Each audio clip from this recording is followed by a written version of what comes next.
Deuteronomy chapter 24, New American Standard Version.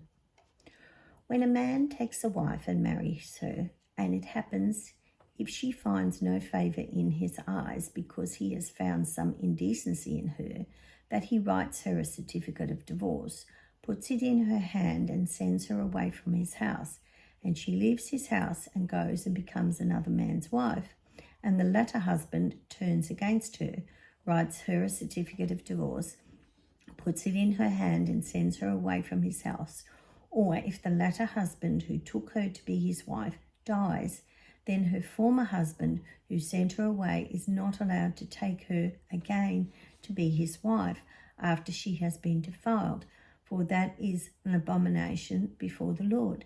And you shall not bring sin on the land which the Lord your God is giving you as an inheritance. When a man takes a new wife, he is not to go out with the army, nor be assigned any duty. He shall be free at home for 1 year, and shall make his wife whom he has taken happy. No one shall seize a hand mill or an upper millstone as a pledge for a loan, since he would be seizing the debtor's means of life as a pledge. If someone is caught kidnapping any of his countrymen, of the sons of Israel, and he treats him as merchandise and sells him, then that thief shall die, so that you shall eliminate the evil from among you. Be careful about an infestation of leprosy, that you are very attentive and act in accordance with everything that the Levitical priests teach you, just as I have commanded them. You shall be careful to act. Remember what the Lord your God did to Miriam on the way as you came out of Egypt. When you make your neighbour a loan of any kind, you shall not enter his house to take his pledge. You shall stand outside, and the person to whom you are making the loan shall bring the pledge outside to you. And if he is a poor man, you shall not sleep with his pledge. When the sun goes down, you shall certainly return the pledge to him, so that he may sleep in his cloak and bless you, and it will be righteousness for you before the Lord your God. You shall not exploit a hired worker who is poor and needy, whether he is one of your countrymen or one of a stranger who are in your land, in your towns.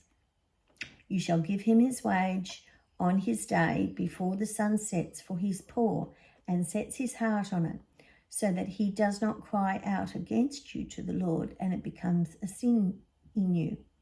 Fathers shall not be put to death for their sons, nor shall sons be put to death for their fathers.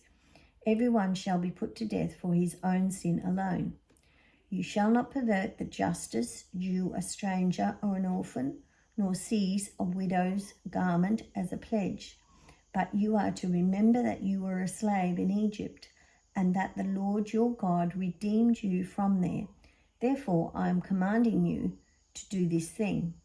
When you reap your harvest in your field and forget a sheaf in the field, you are not to go back to get it.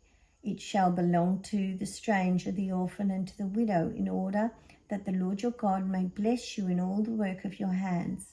When you beat the olives off your olive tree, you are not to search through the branches again.